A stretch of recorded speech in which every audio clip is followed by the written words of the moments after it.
Hello, my friends. Today I will be recapping the romantic movie called Beautiful Disaster. But before we start, don't forget to subscribe to the channel and hit the like button. The movie begins with Abby, who has decided to run away from her house because her father Mick used her to earn money by making her play poker games, even though she was underage. Abby had expressed her desire to go to college and complete her studies, but her father wasn't letting her do that. He knew that by making her play poker, he could earn money without putting in a lot of effort. She didn't inform Mick where she was going, as she knew that if she did, he would bring her back. Abby took admission to a college where she was going to share her room with her best friend, America. Though Abby was tired after traveling all the way from Vegas, America convinced her to come with her and her boyfriend Shepley to watch a freestyle street fighting competition. Abby was sure that she would enjoy it, but unexpectedly she met somebody who made her smitten. Travis Maddox was a street fighting champion. During the fight, Travis directed many blows towards his opponent, and during the bout, he said to Abby, "You are very beautiful. Where are you from?" But his opponent made a blow from the back. Travis got up and directed a strong blow at him, which led to blood splattering on Abby's clothes. When she left, she collided with someone, but she fell into Travis's arms. Shelby then told him that they should leave because they had won a lot of money. Abby learned that Travis is Shepley's cousin, and the next day she couldn't stop thinking about this sexy guy that she even dreamed about. In the next scene, she was sitting with her friend and Shepley, and Travis appeared and put his hand on Abby's shoulder. She told him, "Who do you think you are? Don't pretend that you don't know my name. In general, you're not my favorite type." He replied, "We'll see." During the lecture, Abby was opening Instagram and Travis saw her. She said to herself that he is very attractive and he is sitting behind her and overheard her thoughts. When she left her phone, he told her that he saw everything. She told him that she was browsing Instagram normally and that he wasn't her favorite type. He then asked her out on a date at 8 o'clock. They meet and go out together, and he tells Abby that his mother died when he was an infant while his father raised him with 4 other children. So he became skilled in fighting because he always fought with them when they were young. Abby, on the other hand, was in denial as she felt that Travis was not the kind of guy she was looking for. Abby wanted somebody more stable, someone who was serious about his career and did not recklessly take part in fighting competitions to earn money. Abby met a guy named Parker, and they started seeing each other. Everybody in that town seemed to be street fighting fans, and even Parker took Abby to watch a match. Abby didn't know that Travis was one of the competitors that night, and when he saw her clad in a beautiful dress, he got a bit angry because she had been stalling him and not replying to his texts. And here she was on a date with another guy. Travis wanted Abby to admit that she liked him, but she just kept running away from him because Travis did not match the ideal image she had in her mind of a good guy. While they were arguing, Travis's opponent scorned him, and seeing how massive he looked, Abby was sure that Travis was not going to win that match. Travis wanted to make things interesting, so he made a wager with Abby where it was decided that if Travis's opponent laid even a hand on him, he would not have any flings or affairs for the next 3 months. And if the opposite happened, then Abby would have to move in with him for a period of 1 month. Abby agreed to it, and she was shocked when Travis actually knocked his opponent out before he could even land a single punch. Abby moved in with Travis, and though she had many problems in the beginning with the untidy manner in which the boys lived, she slowly started getting emotionally attached to Travis. Travis decided to take Abby to his father's home for dinner and make her meet his family. Abby met the Maddox brothers, and they already seemed to know a lot about her. They decided to play poker together, but Abby backed off by saying that she was not interested in playing. Even the name of the game brought back memories of her childhood, and she remembered how her father used her for his own purposes. Abby got triggered when one of the brothers told her that she could come and play with them as they wouldn't be very hard on her.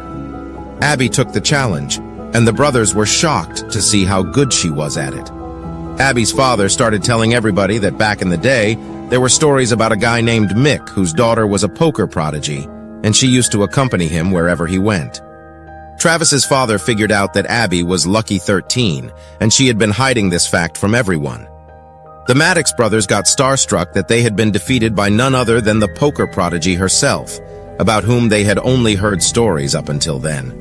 Travis and Abby got intimate that night, though Abby was still in denial and constantly feeding herself lies that she didn't like him.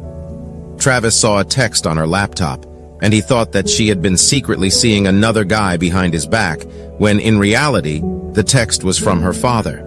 Travis stayed out the whole night, and Abby got scared as she didn't know where he had suddenly left in the middle of the night.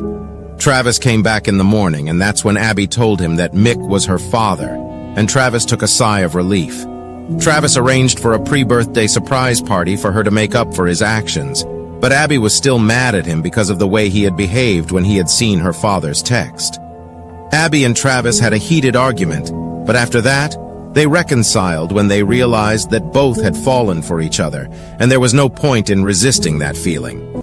Mick Abernathy once again came back into Abby's life, and she came to know that he was in heavy debt, and Benny, the casino owner, wanted Abby to start playing again and give him back his money.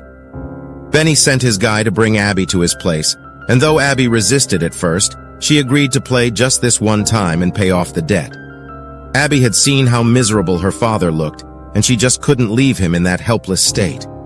Abby was still underage, so the danger of her being caught while playing was still there.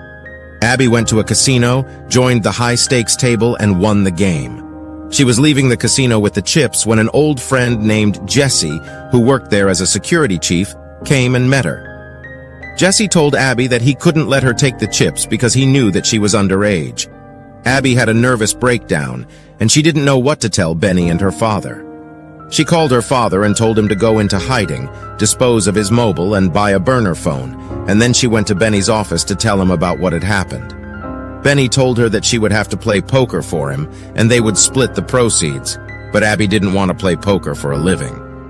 Travis stormed inside Benny's office, beat Benny and his guards, dropped them all to the ground, and they escaped together with Abby. She was angry at him because he was following her and saved her, and she told him that she could have solved the problem on her own, but he told her that he cared for her and that he loved her. So she hurried to him and kissed him, and they made love. They stayed in a hotel for that night, and Travis decided that he would enroll himself in a street fighting competition to pay off Mick's debt. Travis knew the kind of risk he was taking because the guy who was up against him was no amateur brawler, but a lethal fighter. Meanwhile, Abby was still figuring out where Travis had gone when she got the biggest shock of her life in Beautiful Disaster. She accidentally saw her father with Jesse, the guy who had taken her chips, and she realized that she was being tricked into believing that her father was in debt so that she would start playing poker again. Abby felt shattered, as her own father had broken her trust and betrayed her in the worst possible manner. Abby confronted her father and told him that she didn't want to see him ever again, then went to the arena where Travis was supposed to have his fight, and she saved Travis before he got himself killed. Abby found a bag of cash in her car, and she realized that it was the same money she had won in that casino that Jesse was going to give to her father. Fortunately, everything ended on a good note, and now, in addition to having a loving boyfriend, Abby also had the money to pay for her education. Probably Abby and Travis will start living together, and Abby will get the love she deserves and hasn't gotten in her life. We believe that considering Mick and Benny were so hell-bent on bringing Abby back to the poker table, they will not give up so easily. Mick will try to once again come into good graces with his daughter and convince her to help his cause. The problem was that Mick didn't want to work, and he wanted to earn easy money without doing anything. He had formed this habit, and now it was very difficult for him to change it. As for Travis, he got what he wanted. He had his priorities straight, and since the beginning, he has been vocal about his feelings and what he expected from Abby. Abby had a chance to start afresh, something that she had wanted for a very long time. She will definitely finish her studies, try to build her life block by block, and also find a white-collar job to earn her living.